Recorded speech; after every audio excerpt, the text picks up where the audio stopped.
Government post graduate college علی پور میں شجرکاری مہم کا آغاز کیا گیا۔ ماحولیاتی تبدیلی اور صنعتی ترقی کی وجہ سے ہمارے ارد گرد کا ماحول آلودہ ہو گیا، جس سے انسانی زندگی پر مضر اثرات سے بچاؤ کے لیے ضروری ہے زیادہ سے زیادہ شجرکاری کی جائے۔ اسی سلسلے میں گورنمنٹ پوسٹ گریجویٹ کالج علی پور میں شجرکاری مہم کا آغاز کیا گیا، جس میں اسسٹنٹ کمشنر علی پور عامر حسین، ڈی ایس پی علی پور آصف رشید، ضلعی چیئرمین عمر خان گپانگ اور گپانگ گروپ کے قید Ashiq Khan Gopang, incharge rescue 1122 Malik Mujahid, forest officer Falak Sher, block officer Malik Majeed, professor Syed Abrar Hussain Bukhari, professor Ghulam Shabbir Budani اور principal government post graduate college Muhammad Abdullah Khan Budani نے پودے لگا کر کیا۔ اس موقع پر پرنسپل عبداللہ خان کا کہنا تھا کہ شجرکاری اور صفائی ستھرائی ہر شہری کا فرض ہے۔ شجرکاری کی بدولت ہی ماحولیاتی آلودگی پر قابو پایا جا سکتا ہے اور سرسبز شاداب ماحول سے انسان کو نشو نما ملتی ہے۔ اس موقع پر گپانگ گروپ کے قید عاشق خان کا کہنا تھا کہ شجرکاری مہم میں ہر شہری بڑھ چڑھ کر حصہ لے تاکہ ماحول کو آلودہ ہونے سے بچایا جا سکے۔ کیمرہ ٹیم کے ساتھ ملک بخت علی، سٹی نیوز، علی پور۔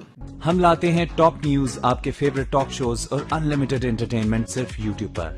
اگر آپ نے ابھی تک ہمارا چینل سبسکرائب نہیں کیا تو ابھی سبسکرائب کریں اور بیل آئیکن کو کلک کر کے ہماری لیٹسٹ ویڈیوز کے بارے میں اپڈیٹ جانیں۔